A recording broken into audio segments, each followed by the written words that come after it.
Okay, it's 11 o'clock. Good morning, everyone. We are going to get started on the Google Classroom webinar today. It is being recorded, so that will be posted with a link a little later this week. Please refer back to the email that you received this morning with a link to the Google form to fill out to get your CEUs for this webinar. And if you do have questions during the webinar, you can ask questions at the Google Slides link at the top of the screen. It is slides.app.goo.Y_V76. And I'll let everyone get connected and get going. We will start in just 1 minute. I am going to turn off my camera so that it is not as distracting as I'm sitting here talking and thinking.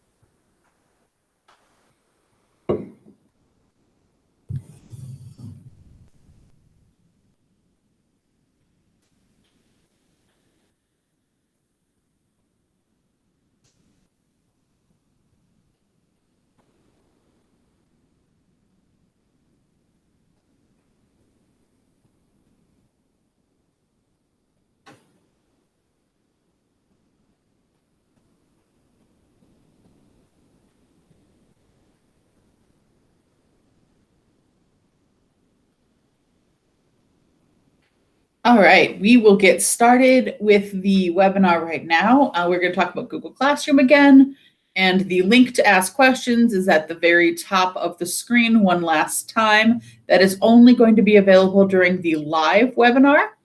If you have questions after the live webinar, you will have to send them in an email. My email is listed at the bottom of the screen, ethomas@916schools.org. Or you can give me a call, 5306 is my extension. If you would like this presentation, you can find it at bit.ly/916 classroom webinar. All right.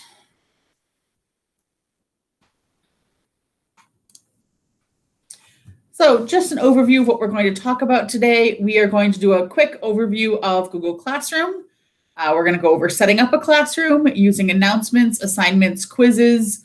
We'll go into the student view a little bit. I'll offer a couple of troubleshooting tips, and I'll pause to answer any questions that are sent in through the Q&A feature listed at the Ask a Question link across the top of your screen. Just one final note about that. The letters do need to be capitalized or lowercase as they appear, so lowercase t, capital Y, etc. Okay, so in this presentation, one more note after that, the presentation has sort of step-by-step guide. I'm going to go through and do things live, so they may be in a slightly different order, but I will cover everything that's in this presentation. The presentation is available to you as a resource to refer back to as you need. So I'm going to go over to my Google Classroom. Google Classroom can be accessed by going to classroom.google.com or going to your 9.waffle and clicking on Classroom. You can see that I have a couple of classes here. If I wanted to create a new class, I click on the plus sign in the upper right and then select Create Class. When you do that, you'll be prompted to enter in a class name. The section, subject, and room are optional. I am not going to create a class at this time because I'm going to use one that I already have created, but that would be how you do it. If you would like to join someone else's class, you can select Join Class, and then you'll type in the class code that you are given from them.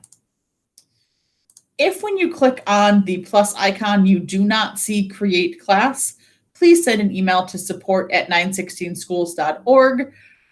We will do our best to get that taken care of for you really quickly. There is a fix that we have to make sure that you're able to create your own classes. So the one that I'm going to work in today is the distance learning prep. And this is what a Google Classroom sort of looks like. I can see my class code here. And I'll make that bigger. So if you do want to join this class, I will make sure that this link is, this code is posted as well. So you can go ahead and join this class and see what I have done. If you want to experience and explore as a student, I would be happy to have you in this class. So there you go. That is that code, and I can post it again later as well. So in Google Classroom, when you come into it, you'll be on the stream page. This is where you kind of get an overview of what's going on with the class. Assignments that may have been posted, announcements, any of those kind of things will show up here. If you have work that's set to have a due date, you'll see that listed sort of in a calendar list view over here, and the option to post an announcement. Announcements are different than assignments. These could be just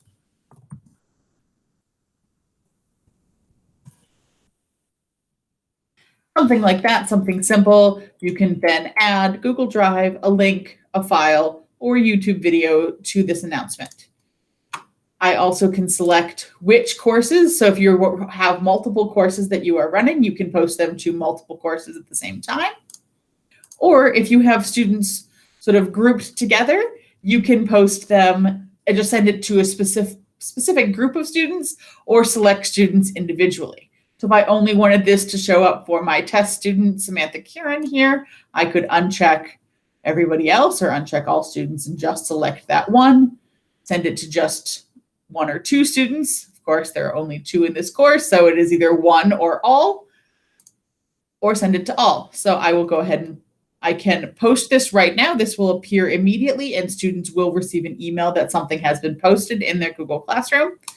Or I can schedule it to be posted at a later time. I can select a date in the future and then set it to go at a particular time. You also have the option to save it as a draft so that you can come back and finish editing it later. I'll go ahead and post this one right now. And there we go. It's been added to the stream. So here we have a spot where students can add a comment. This can be useful if you want to host a discussion, but we'll talk about our settings in a little bit. This is maybe a setting you don't want to turn on, because the first time I used Google Classroom with a group of 37th graders, they of course all responded to the very first post and said, "Hi, I'm here. Hey, I'm here too. Look at that, I'm here." And every time the students did that, all 30 of them, and then responded to all 30 of the posts, I got an email. So I ended up with several hundred emails of students just saying, "Hi, I'm in my Google Classroom." So you may want to think about what you want to add, and I'll show you how to adjust that in a minute. That's really all there is to the stream and creating announcements. They're pretty straightforward. The other thing you can do with announcements is reuse them. So if I click on this little sort of squared off arrows here, I can reuse them. I will see a list of all of the classes that I have. So if I wanted to go to, let's say, this class here, well, I have no post in that class, that example. But if I had a post, I could then select one from that class and reuse it. Let's see if I have one in here. No, nothing in those. All right. Well, we'll maybe go try that again a little bit later. Okay, great. At the top here, we see our course, again, our code. If you do want to change your theme or upload your own photo, you can do that. They have some pre-built themes, and you could select your area, whatever you might want, or you can upload your own photo. That's not necessary, of course. You can leave it as the one that's been randomly selected for you. Not a big deal either way. All right, we're going to go to the classword page. I've not seen any questions come in yet, so we're going to keep on going, and I will pause for questions as I can. So here you can see all of the assignments that have already been created. In this case, there is just one that's been created, and we'll kind of walk through all of these options today. So if I click on the Create button, I will see all of the options I have available to me. Assignment, quiz assignment, question, material, reuse post, and topic. We're going to go in sort of a different order here because I think these are in a silly order, but I didn't make it, Google did. We're going to start with the topics. I think the topics are super useful. I'm going to add a topic called week 1 to this, which is now going to create a big, bold section where I can then put assignments into them. I can put assignments, I can put anything I want into this week 1. I also can then see all of the topics listed down the side. It could be weeks, it could be subject areas, it could be units in your course. However you are organizing it, you can set this up and really make it work for you. So if I want to create a new assignment, I can go to Create and select Assignment. I'm then given the option to give the assignment a title.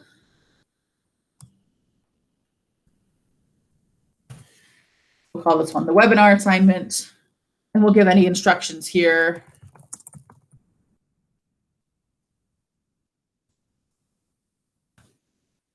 These very important assignment instructions. I can then add something to this. I can add a Google Drive link, a file, or a YouTube video.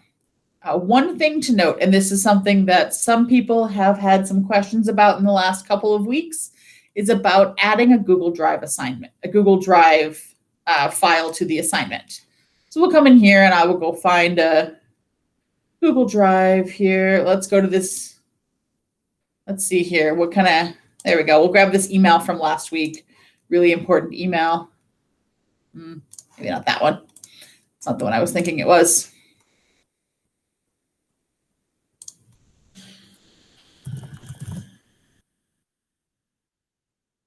That's what I was looking for. The webinar follow-up email. That's what I was looking for. Okay, so I have options here that say students can view file. I have 3 choices. Students can edit the file. I would make a copy for each student. Students can view file is pretty straightforward. Students are able to click on this and read whatever is on it. They cannot make any comments, suggestions, or edits to it. Students can edit the file. Students are able to make changes to your original document.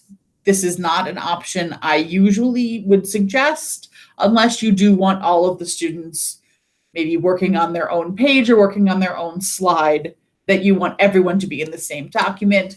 You will typically want students can view or make a copy for each student. Here is that important to note that I mentioned people had questions about. If you create and assign the assignment but have not yet selected make a copy for each student, you will no longer have that option after you click assign. So you do have to select this before you click assign. We're not quite ready to do that, but I do want to make sure that that is noted. So this can only be done before you initially assign the assignment. You can add additional documents if you would like. If I wanted to put in a link, for example, to, well, let's go grab this, this link right here.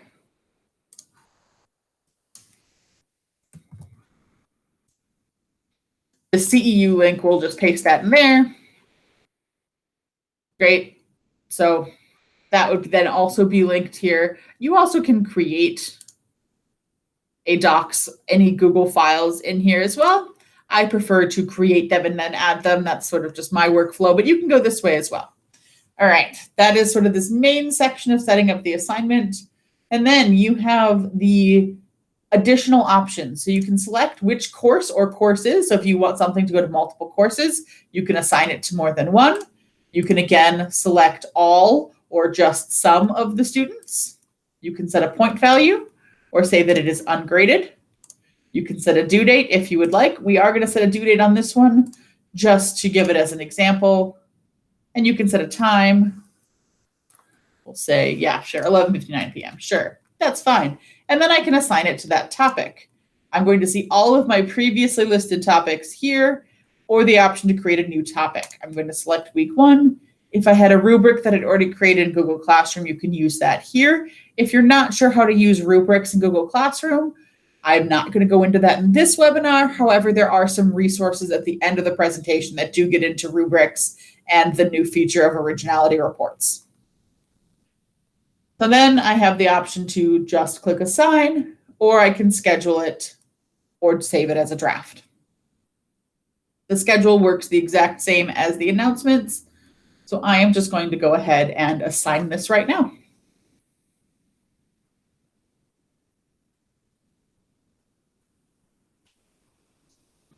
And now this assignment will show up under that topic. It will also show up in my stream as a new assignment that has been created and shows up that it has a due date. And I see that it's under week 1, whereas the sample assignment is just up at the top. The additional items will go through a little bit faster than that because they all function about the same. The quiz assignment will create a Google Forms blank quiz for you, and then that will be assigned to your students. You can set up lock mode on Chromebooks. I believe this will work remotely. However, I have not tested it, so I'm not going to guarantee that this is your best option right now. We can try to test it out, but it'll be a little bit challenging with students working remote for testing this locked mode. And then the grades will import into the gradebook. All right. So then you give a title, instructions, etc. Again, all of those features are going to be exactly the same. And I'm going to cancel out of that because we don't need that one. I just saw a question pop up, so I'm going to slide back over to our presentation to get that question going. So if you create a doc or a form within the Google Classroom, will it sync to the Google Drive folder created for the classroom? Staff have noticed they were not able to see the form they created in a classroom or in the Google Drive folder. It should do that. So let's actually do that and create a little test here. Let's test it out. So I will create this quick quiz assignment. We're going to give it the really exciting name of quiz. I'm not going to add any instructions. I'll leave that turned on.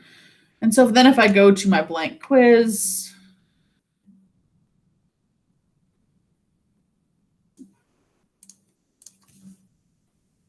and I'm going to call it. All right, so here's a form pro tip. If you rename your form using this title box at the top here, and then click over here, and there's no name, they will name the same. Webinar blank quiz, beautiful. So then I can add my questions. Question 1, option 1, option 2, option 3. To set this up, of course, you get the answer key, and then you can select the correct answer. We'll say the correct answer is answer 1, and that's worth 1 point. Great. So you can give feedback for incorrect answers as well as for correct answers. I'm not going to go into setting all of that up right now. And then I'm going to say done for that one. And that's the only question I'm going to put on here. So it gives me a total of 1 point. Great. And then we'll assign this and we'll give it 1 point. And I will click assign, and that will go into the folder and double check that answer for Kevin. We can open up Google Drive.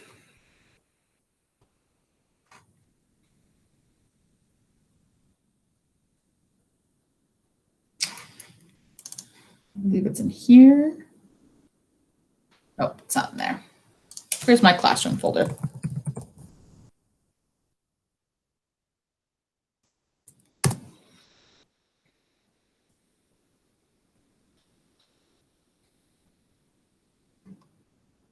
All right, so I have a lot of things called Classroom in my Google Drive. Google Drive does create a folder that's called Classroom that will have all of your courses in it. So now you can see all of the courses that I have been in Google Classroom. And here I see my distance learning one. And then in here, the webinar blank quiz is showing up in that folder, Kevin. So I believe the answer to your question is going to be yes. So there we go. If there are other questions, again, throw them into the chat up at the top, and I will make sure that I answer those as I see them come through. Thank you for that awesome question. Okay. We'll go back over to Classroom now. The other options, again, all kind of function the same. We will briefly go through them. A question.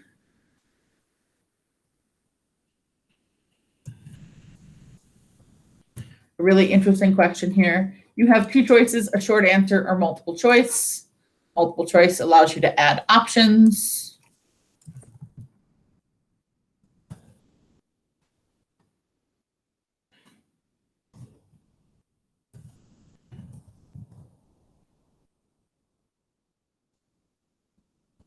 All right, there we go. So we've got 4 options here. I hope everyone is doing great today and not terrible, but that's, you know, the world that we live in. Maybe we're not doing so hot today. Maybe we're all doing a little, I've been better, but I'm doing pretty great today. I hope you are too. You can, again, assign that to multiple classes, students, set of points for it, or make it ungraded, set a due date, add it to a topic. And for the multiple choice questions, you can allow students to see a class summary. Those do not have to be there. And then you click ask or schedule it as you would like. So we'll go ahead and ask that. Have this really quick question posted. You'll notice that none of these 3 here are in this topic. If I wanted to move this into a topic, I can do that by editing it and adding it to a topic. And then it will be contained within that topic. All right.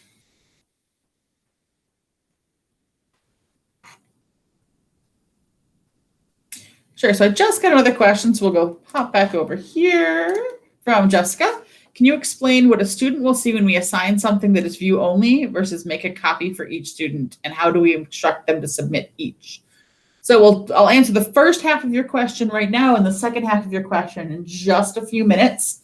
When you set something as view only, the student will see the document and only be able to view it. So this might be something similar to what you would see from an admin who's sharing a document that they would just like you to read as a staff member. Making a copy for each student will give each student their own copy. I think of this like handing out a paper worksheet to a student where they each have their own copy of the document and they can write on it, make changes to it, and then submit it back in. So that's kind of the difference between those two. View is read only, make a copy they can edit, mark up, write, do whatever they need to on it to complete the work.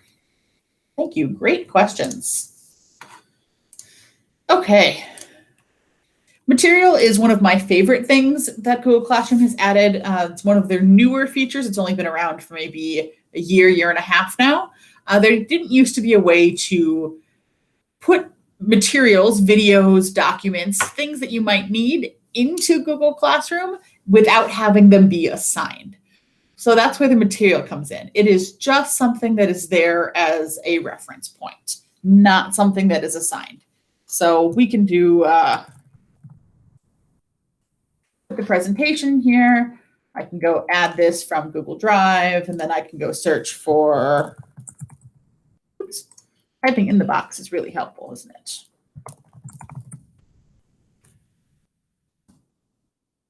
There we go. So then I see my presentation here called Google Classroom Webinar, and that presentation is now added here as a resource. Students do not have to view it. They don't have to complete anything. There's no assignment to it, but I still have the ability to add it to a topic. Or I can create a new topic called resources and then post it to this new topic. Now I have this additional topic here called resources, and just the webinar presentation is there. Again, all topics show up down the side.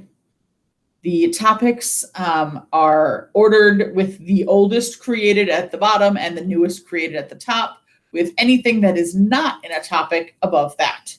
That's sort of how this organization system works. All right, there are these 2 links here at the top you may have noticed, Google Calendar and your Class Drive folder. If you click on Google Calendar, it will launch your Google Calendar and show you anything that you have from your course on here. So you can see all of the other things, but then I can see when things are due on my calendar using that calendar there. All right. I also can get a quick link to this same folder here that is in my, oops. in my Google Classroom folder here. So this is that folder. And then each one has its own folder. Awesome. Okay. So two more. Let's see. I believe we've covered all of those with the exception of reuse post. Reuse post is pretty awesome. You can go to a different course. I'll go to this one, and I see all of the different things that I have put in this course. I can select. We'll select the reuse a post. Click reuse. And then I have the ability to edit that post, change any of these things for it, and then add it to this class. So this is great if you're doing things across multiple different Google Classrooms. You can get everything in their own classroom. I'm not going to put that one in here, but that would be how you would do it. It does save it as a draft after you start it, so it'll be there until I delete it or just leave it there. There's no harm in that. Okay, I'll pause briefly, make sure I'm not missing any questions. Have a sip of coffee.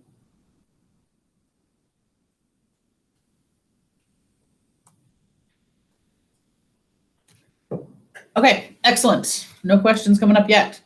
So then I can go over to the People tab and I will see all of the instructors. If I wanted to add someone as a co-instructor to it, I can type in their name or email address and add them to the course. So teachers, you can do everything you can except delete the class. So just make sure you note that you only add people who you want to be able to edit your class completely to the class as a teacher. If you just want something to view, you can add them as a student. And then here I can see all of the students in my class. These are all of the lovely people watching this webinar. Hopefully you're seeing your name here. That's all great. These people all joined using the code that was on screen at the beginning. I will pull that up again in a little bit. But I can also add people by clicking on this plus to invite students and just typing in their email address. As you start typing, if I start doing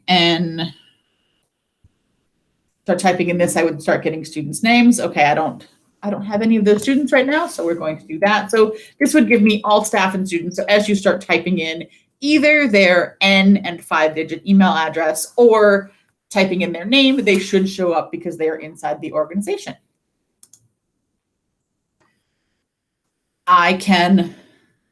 Then I have options here like sending an email to just one person. I could remove just one person or I could mute them. I'm of course not going to do that to anyone, but there we go. That's the People's tab. The next place we're going to go is to our settings gear. I mentioned earlier there were a couple of settings you may want to look at.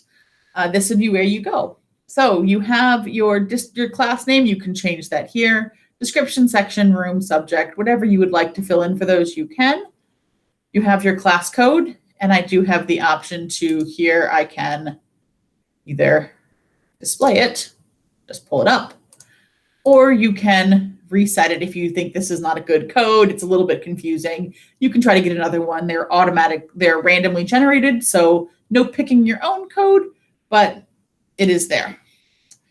So here's where I said you may want to think about changing this setting. It's the stream setting right here. I'm going to highlight it, maybe. There we go. I have it set so students can post and comment. I'm going to leave this for this staff class because if you want to post something or comment something in here, feel free. Test it out, play with it, see how it works. But for your actual class with students, you may want to turn this off. The other options are students can only comment or only teachers can post and comment. What I've done when I've taught with it, I've turned it off so only teachers can post or comment because of this, all of the students just saying hi all the time. That depends on your settings, your management, and how you want to use the tool. I provided other opportunities for students to have discussions in different ways, and this just wasn't the way that I wanted to do that. But that's up to you. On the stream, you can show condensed notifications, hide notifications, or showing full details. I like it to be condensed because I just think it kind of gets to be the same. Who can view deleted items, guardian summaries, if those are going to be sent out, if you've invited guardians, and then some grade settings. If you choose to use this to collect grades, you can do that, set that up right here. I'm not going to go too in depth with this because each of our sites does this a little bit differently. So if you want to talk one-on-one, we can talk one-on-one about this, but this would be where you can set that up. Okay. So I see a question that came in. Let's see if we can get that answered. If I'm a co-teacher on a class and want to stop getting email notifications for it, how can I change it for me, but not the other teacher that may want them? That is an excellent question. Let's actually look into that in the individual notifications. That's a really, really great question. And I don't have an answer off the top of my head. So thank you for asking it. And we will look at that together. All right. So in here, we have the, I will actually go see if I can add a co-teacher. Jessica, I'm going to add you as a co-teacher. Typing in the box is very helpful, isn't it? There we go. Jessica, you've been invited as a co-teacher. Thank you. So we can test the settings. All right. So I'm not sure if there's a way to actually turn off notifications here. After you accept this, let's double check that. So we'll come back to that in just a minute. I think it's time we go over to the student side and see what this looks like as a student. So here I am. I have logged in as a student. This is my test student over here. And I see all of the, again, students access this the same way, classroom.google.com through the waffle. There is a tech tip in the tech tips folder. I will remind everyone where that is at the end of the webinar.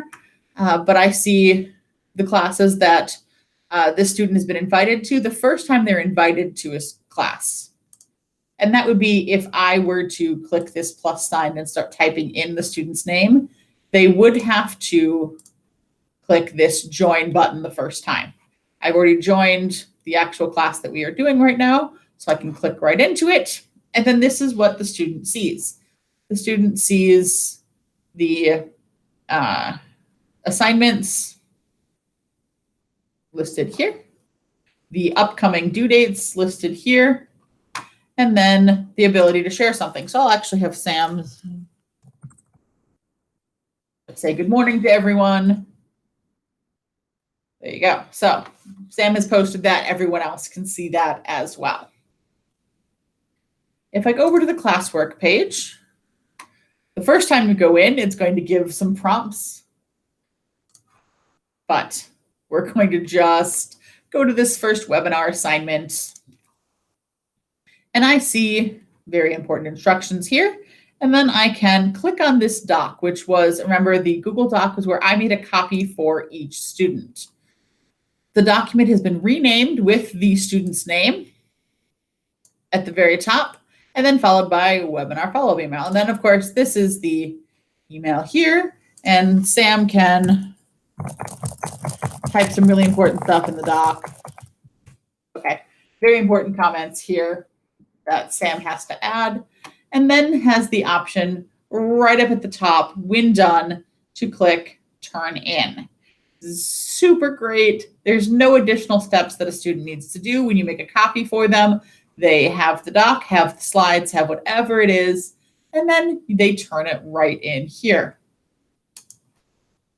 So we click turn in, and then when you're ready to submit all your work, remember to turn it in. So are you ready to turn in this? This is what you are turning in, and click turn in. Great. Students can unsubmit things, continue editing, and add them back. So there you go. Students can also add private comments to the instructor. All right. We're going to come back out to the whole class, go back to classwork, and look at some of the other things in here that are a little bit different. So that one has been turned in. If I go to the sample assignment, the same thing again, I can see the copy. I can click view assignment. There we go. All of our tips. If I wanted to create a document, if there wasn't a document created, for example, as a student, I can click Add or Create, and I can add a Google Drive file.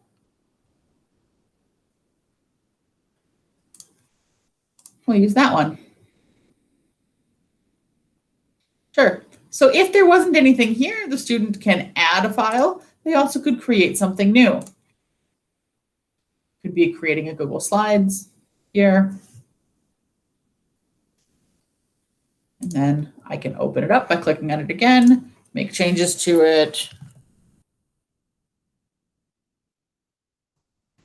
Whatever it might be that the student is doing.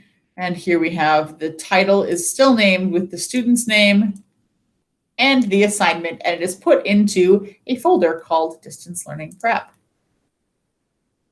If I go open that up, when a student is in a Google Classroom, it creates a classroom folder for the student, as well as a folder for that course, and all of their work is put in here automatically. There's nothing that you need to do, so it keeps it organized for the students as well as for instructors.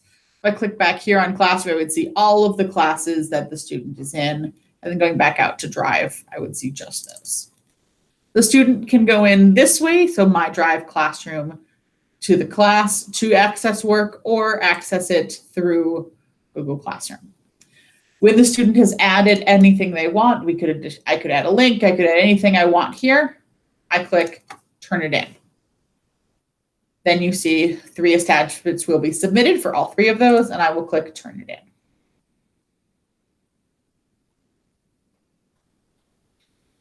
Okay. Go back to our course one more time. So here I can answer the question. Sam's also doing great. Turn that in as well. We'll just turn all of these things in. Great. Okay. The student, because we have the student summary turned on, students can see the summaries of how all students responded, but not who responded a particular way. The student also has the ability to go to the Google Calendar or the Class Drive folder. I will click on this View Your Work, and it shows all of the things that students have done when they were turned in. So if they were turned in or assigned, so the students can pretty easily see what has not been turned in yet. This also allows students to see what's been turned in with the grade, which of course is nothing because we have not gone to the grading tab yet, or what is missing. There we go, there's our assigned. If I go back out, I can see all assignments. I can see people in the course. So the student could send an contact the instructors. I have it turned on so students can contact each other. You can turn that off in the settings as well. Okay. Questions on the student view?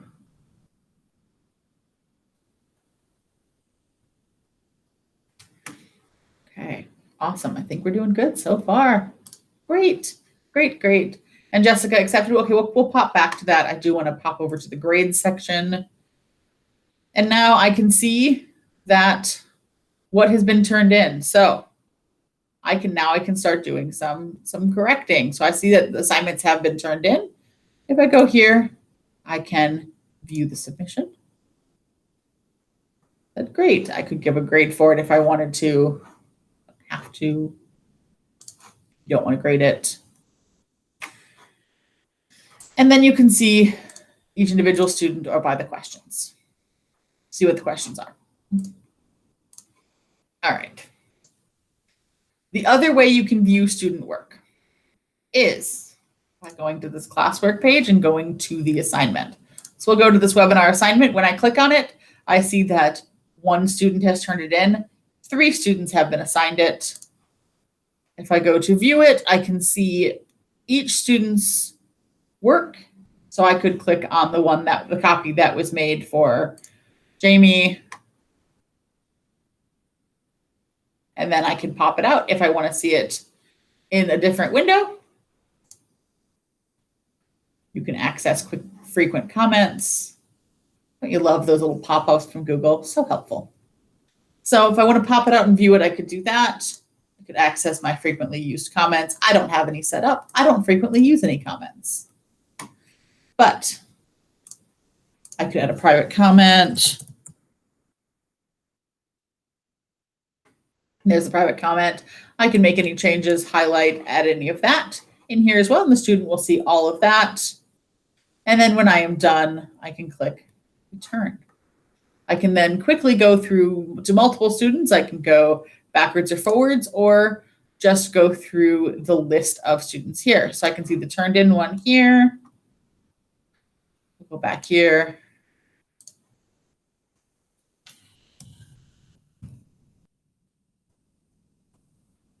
Sure, we'll say that. And then after I made the comment, I can now see the return option. Student will be notified and can check any grades. If you were to make additional changes, you could do that again. So, all right.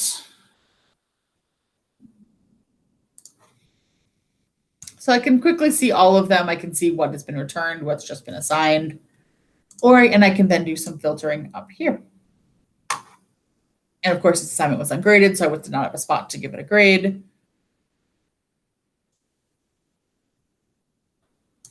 Back out. Come on. So if I want to look at an assignment that did have some points attached to it, I believe we had the quiz assignment. I can then view assignment, and then I could see the scores for everyone here. If I had finished setting up the grades, I can import the grades from the Google form. Of course, nobody has filled out this form. That's fine. We don't really need to. So that would be where you would do that. All right. So that would be how we can create all of these assignments, what it looks like when a student does it, what it looks like to do some of the grading. We'll go double check this question. We'll pop the question back up again so that everybody can see it one more time around. So we're talking about change. This is the notification so that just one person does not get any notifications about the classes again. So Jessica, thank you for helping me test this today. Let's see if we can turn off notifications. And the answer might be no. Okay, I am not seeing a way to do it right now. Oh, okay. I do not know that there is a way to turn off notifications for co-teachers. So my answer would be to set up rules in your Outlook email about them and make sure that those are the rules in your Outlook email are just for this course. So check the names of the title of the notifications that you're getting and set up a rule that just filters them into a particular folder. That's, I think, our best answer right now. I will do some digging today, and if I do find something, Jessica, I will email that to you later today. All right, so the questions are still open. I will put those up one more time, and I'm going to go to the end here because we have gone through all of the slides, everything that I wanted to make sure I covered. So there's a resource page at the end of the slide. I have it presented right now. There are a lot of links on here to using Google Classroom and doing some really cool things with it. These first two videos are very useful on the setup. One of my very favorite tech integration people has this one right here. There are 7 or 8 videos just about setting up Google Classroom, walks it through step by step. He is fantastic, and I strongly recommend that you watch these if you want additional resources.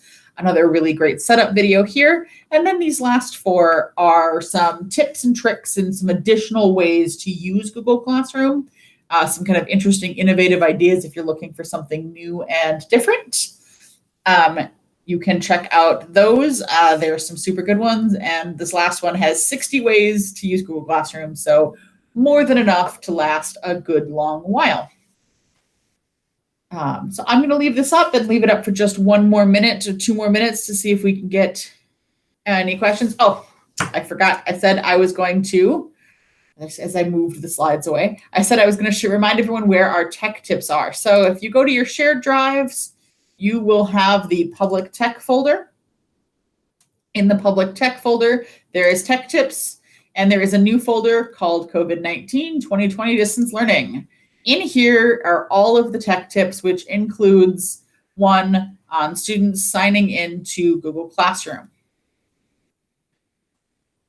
And I will make this nice and large so that everyone can see it. So it has all of the instructions for you. Everyone has access to this. And it includes all of the instructions that you need and everything you need to do, with some really basics about how to use Google Classroom on the second page. So staff, when you're signing in the first time, please make sure you select I'm a teacher and not that you are a student. This is an error that we do see frequently, and the only way to fix that is to have support go in and change your role manually. So make sure that you're selecting that you are a teacher, staff members, and students need to select that they are a student. Okay.